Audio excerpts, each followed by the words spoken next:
मरने वालों की लाशें भी सरकार छिपा रही है। कुंभ में मरने वालों की संख्या क्या है, और हमारे योगी जी का ध्यान तो वहां जाता ही नहीं है। 18 घंटे बाद इनको पता चलता है कि कुछ लोग मरे भी हैं, उसके पहले इनको दिखाई नहीं देता कोई मरा। जिस तरह से कुंभ में घटना हुई, क्या मानते हो उसको? यह कुंभ में घटना इस सरकार की नाकामी है। सरकार ने जिस तरह से प्रचार प्रसार किया उस तरह से व्यवस्था नहीं किया। 10,000 नागरिक पे एक सिपाही आ रहा है, इनका आंकड़ा ये है। 10,000 व्यक्ति पे एक सिपाही आता है, क्या व्यवस्था बेचारा कर लेगा। और इनके जो मेला के प्रबंधक और इनके प्रशासनिक अधिकारी है, इनमें आपस में तालमेल नहीं है। मतलब कोई कहीं भाग रहा, कोई कहीं भाग रहा है, कोई जिम्मेदार नहीं है, कोई बताने को राजी नहीं है कि घटना कैसे घटी, सर जिम्मेदार कौन है। जिस तरह से वास्तव में सच्चाई तो है कि योगी सरकार पूरी तरह से फेल हो चुकी है, और नैतिकता के आधार पर महाकुंभ की घटनाओं को देखते हुए योगी आदित्यनाथ को तत्काल इस्तीफा देना चाहिए, इस्तीफा देना चाहिए, इस्तीफा देना चाहिए। अरे मैं ये कहूँगा कि केंद्रीय सरकार ने जो बजट पेश किया है, इसमें मेरे हिसाब से तो मध्यम वर्ग को बहुत कुछ राहत दी गई है इनकम टैक्स के स्लैब में। और बातें तो देखिए देश के पैमाने पे इस पर बहुत ज़्यादा कमेंट तो राजनीतिक वर्ग के लोग कर ही रहे हैं, करेंगे अपनी अपनी पार्टी के विचारधारा के हिसाब से। मेरे हिसाब से देश की समूची जनता के लिए सबसे बढ़िया बात, उचित बात ये होनी चाहिए कि चिकित्सा और शिक्षा, अगर सरकार चिकित्सा और शिक्षा को फ्री कर दे तो बहुत सारी समस्याएं आम जनता की हल हो जाएंगी।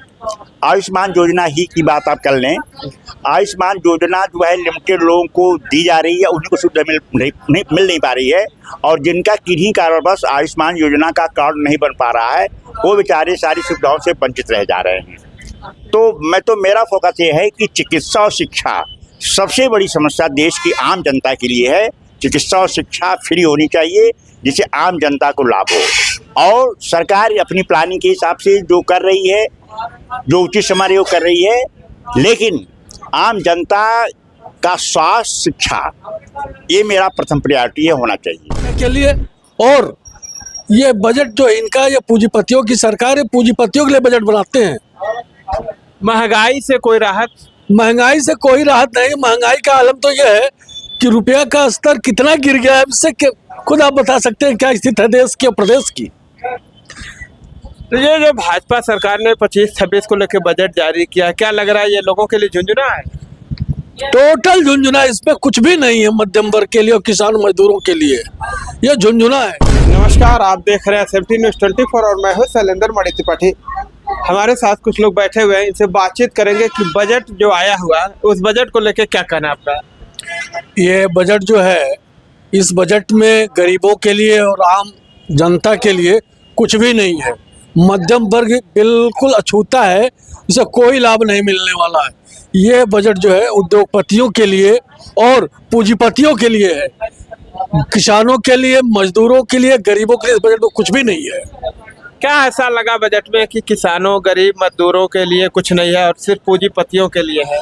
इनके बजट में इनका जो समावेश है उस परिवेश के अनुसार इनके लिए कुछ भी दिखाई नहीं दे रहा है मुझे। इसमें मैं क्या बता दूं आपको, यह बजट आम बजट के लिए कुछ भी नहीं है, आम जनता के लिए।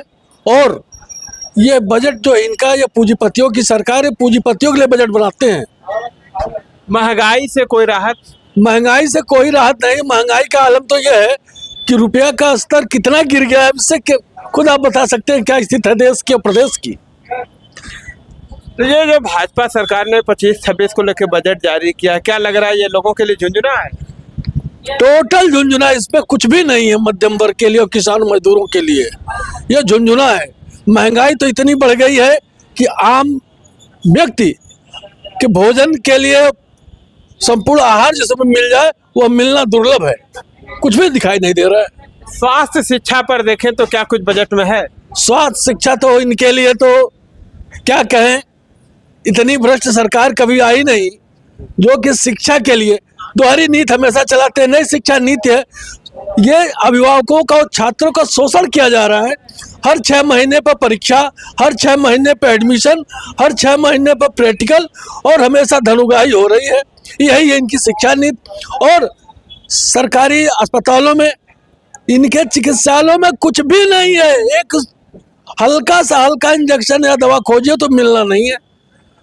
डॉक्टर मजबूर हैं और कर्मचारियों का अभाव है, डॉक्टरों का अभाव है, हॉस्पिटल में जगह खाली पड़ी है, बेड पे मरीज परेशान मिल रहे हैं, उनको कोई पुरसा हाल नहीं है, कोई पूछने वाला नहीं है। कारण कि जब डॉक्टर नहीं रहेगा, कंपाउंडर नहीं रहेगा, नर्स नहीं रहेगी तो इलाज कौन करेगा? हॉस्पिटल में दवा नहीं रहेगी क्या दिया जाएगा? क्या लगता है ये बजट सिर्फ झुंझुना पिला दिया गया? ये बजट केवल झुंझुना है, यह बजट केवल झुंझुना है। अगर सरकार को देखें तो सरकार क्या कुछ आम जनता के लिए करते हैं? सरकार आम जनता के लिए कुछ नहीं कह रही है, सरकार केवल लॉलीपॉप दे रही है। और यहाँ तक तो बात आपको बता दें कि मरने वालों की लाशें भी सरकार छिपा रही है। कुंभ में मरने वालों की संख्या क्या है और हमारे योगी जी का ध्यान तो वहाँ जाता ही नहीं है। 18 घंटे बाद इनको पता चलता है कि कुछ लोग मरे भी हैं, उसके पहले इनको दिखाई नहीं देता कोई मरा। जिस तरह से कुंभ में घटना हुई, क्या मानते हो उसको? यह कुंभ में घटना इस सरकार की नाकामी है। सरकार ने जिस तरह से प्रचार प्रसार किया उस तरह से व्यवस्था नहीं किया। 10,000 नागरिक पे एक सिपाही आ रहा है, इनका आंकड़ा ये है। 10,000 व्यक्ति पे एक सिपाही आता है, क्या व्यवस्था बेचारा कर लेगा? और इनके जो मेला के प्रबंधक और इनके प्रशासनिक अधिकारी है, इनमें आपस में तालमेल नहीं है। मतलब कोई कहीं भाग रहा, कोई कहीं भाग रहा है, कोई जिम्मेदार नहीं है, कोई बताने को राजी नहीं है कि घटना कैसे घटी, इसका जिम्मेदार कौन है? जिस तरह से वास्तव में सच्चाई तो है कि योगी सरकार पूरी तरह से फेल हो चुकी है और नैतिकता के आधार पर महाकुंभ की घटनाओं को देखते हुए योगी आदित्यनाथ को तत्काल इस्तीफा देना चाहिए, इस्तीफा देना चाहिए, इस्तीफा देना चाहिए। योगी को इस्तीफा दे देना, योगी को त्यागपत्र देना चाहिए, अपने पद से त्यागपत्र देना चाहिए। इतना पैसा महाकुंभ में खर्च किया गया है, उसके बावजूद आलम ये है कि लोगों की वहाँ पे लाशें, पैसा जो खर्च हुआ है आपस में बंदरबाट हुआ है। नेताओं के और कर्मचारियों के, अधिकारियों के बंदरबाट हुए हैं। इतनी महंगी महंगी दुकानें वहाँ आवंटित की गई हैं, वो बंदरबाट नहीं तो है क्या? महंतों का कहना है कि जो जमीन उन्हें लाट की गई उसका भी उन्हें पैसा देना पड़ा। महंतों को जमीन और सब पैसा देना पड़ा। महंतों को जो वहाँ हमारे महात्मा जी लोग थे उनको जलाने के लिए अलाव तक की आग की व्यवस्था, लकड़ी की व्यवस्था तक नहीं की गई थी। ये आलम है। तो ये जो पैसा खर्च किए हैं, क्या ये पैसा बंटवारे के लिए? ये पैसा बंदरबाट हुआ है। मैं सीधे शब्दों में कहता हूँ, योगी सरकार, योगी के मंत्रियों ने, योगी के भ्रष्ट अधिकारी, चाहते अधिकारियों ने पैसे को आपस में बंदरबाट कर लिया है। तो इस पर योगी को इस्तीफा देना चाहिए, नैतिकता के आधार पर उन्हें त्यागपत्र देना चाहिए। अब मैं पिछले बार की बात मैं कर रहा हूँ, समाजवादी सरकार में आजम खान मेला प्रभारी हुआ करते थे, एक घटना घटे पर उन्होंने त्यागपत्र दिया था। इसलिए योगी को भी त्यागपत्र दे देना चाहिए नैतिकता के आधार पर। रामलागन जी क्या कहेंगे बजट को लेकर के? बजट के बारे में मैं ये कहूँगा कि केंद्रीय सरकार ने जो बजट पेश किया है, इसमें मेरे हिसाब से तो मध्यम वर्ग को बहुत कुछ राहत दी गई है इनकम टैक्स के स्लैब में। और बातें तो देखिए देश के पैमाने पे इस पर बहुत ज़्यादा कमेंट तो राजनीतिक वर्ग के लोग कर ही रहे हैं, करेंगे अपनी अपनी पार्टी के विचारधारा के हिसाब से। मेरे हिसाब से देश की समूची जनता के लिए सबसे बढ़िया बात, उचित बात ये होनी चाहिए कि चिकित्सा और शिक्षा, अगर सरकार चिकित्सा और शिक्षा को फ्री कर दे तो बहुत सारी समस्याएं आम जनता की हल हो जाएंगी। आयुष्मान योजना ही की बात आप कर लें, आयुष्मान योजना जो है लिमिटेड लोगों को दी जा रही है, उन्हीं को सुविधा मिल नहीं पा रही है। और जिनका किन्हीं कारणवश आयुष्मान योजना का कार्ड नहीं बन पा रहा है, वो बेचारे सारी सुविधाओं से वंचित रह जा रहे हैं। तो मेरा फोकस ये है कि चिकित्सा और शिक्षा सबसे बड़ी समस्या देश की आम जनता के लिए है। चिकित्सा और शिक्षा फ्री होनी चाहिए जिससे आम जनता को लाभ हो। और सरकार अपनी प्लानिंग के हिसाब से जो कर रही है, जो उचित समय वो कर रही है, लेकिन आम जनता का स्वास्थ्य, शिक्षा, ये मेरा प्रथम प्रायोरिटी है, होना चाहिए। डीजल पेट्रोल पे क्या जनमानस को कुछ राहत मिला है? डीजल पेट्रोल पे कोई विशेष राहत नहीं है, और सस्ता होना चाहिए। और इस महंगाई से आम जनता बहुत त्रस्त है। महंगाई अपने देश में चरम सीमा पर है, इसका मैं पूरा कायल हूँ। इतनी महंगाई कतई नहीं होनी चाहिए, जनता को राहत मिलनी चाहिए। और जहाँ तक बड़े बड़े पूंजीपतियों को राहत देने वाली बात है, उनकी राहत जो है बिल्कुल नहीं होनी चाहिए। ये गलत हो रहा है। देश की जनता का टैक्स, देश की जनता का पैसा दूसरे बड़े बड़े पूंजीपतियों को दे दिया जाए, ये गलत है।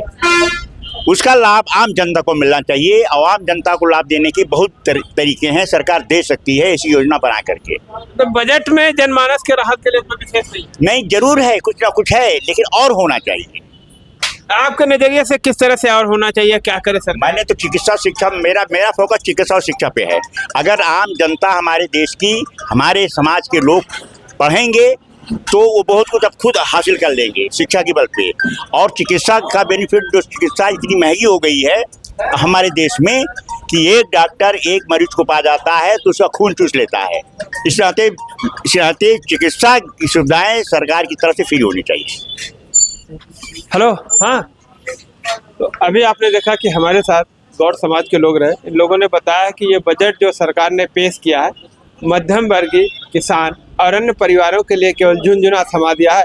बहरहाल प्रयागराज में महाकुंभ में जिस तरह से घटना हुई है, ऐसे में इन लोगों की मांग है कि योगी सरकार को नैतिकता के आधार पर इस्तीफा दे देना चाहिए। इस वीडियो पे आप लोगों की क्या राय है, कमेंट करके बताइए। मिलते हैं नई खबर के साथ नई वीडियो में, तब तक के लिए नमस्कार।